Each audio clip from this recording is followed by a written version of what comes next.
thought I'd do another short-ish opening and review video of this BU Crew doll. I had a subscriber request to see what she was all about. This girl's name is Ella. Her price is $19.99, but I didn't pay that. I had a voucher, so I only paid $14. Got my trusty scissors here to help us debox jail this girl. Bust her out of her box jail. There she is. Let's cut her loose. Okay, she has this in her hair, but she didn't have any stays in her head, which I'm glad about. We're gonna start with her accessories. Pretty cute, has the little hole for her to hold it. She's got this little clipboard here, also with a little handle. Here's a little stethoscope. This is pretty cute, but it's like in this permanent position. Here's the little cowgirl hat. It's made pretty nice. This is pretty thick. It's got the little pink ring on it and the little wrinkles for realism. Here are her second shoes. They got a little bent in packaging, but not too bad. Here is her second outfit.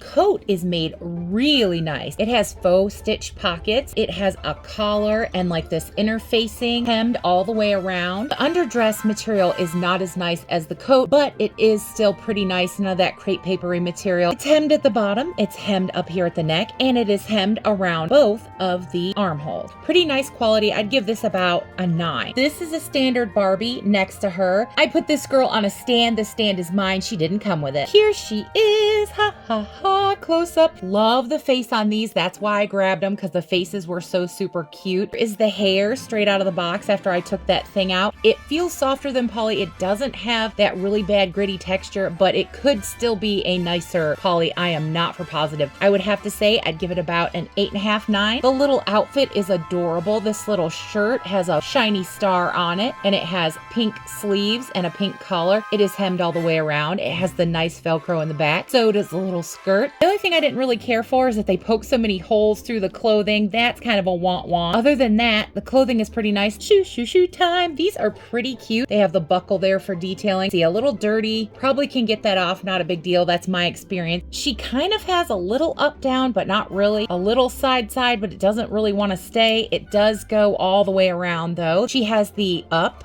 down, back, forth, 360, in, out, and back, forth, and she can also sit. So that's this girlie's articulation. She feels nice and heavy. She doesn't feel like one of those cheapy dollar store dolls. Her arms are bendy. I think she's pretty cute though. I'd have to say overall, I'd give her about a 9.5. For me as a dolly collector, I'd have to say she's definitely a thumbs up buy for the reduced price though. I did get her for only $14. If you're on the fence, I'd say check them out. Well, I hope you enjoyed this mini opening, deboxing, and review of this BU Crew Ella girl. Thanks so much for being with me and watching. Happy dolling, and bye y'all!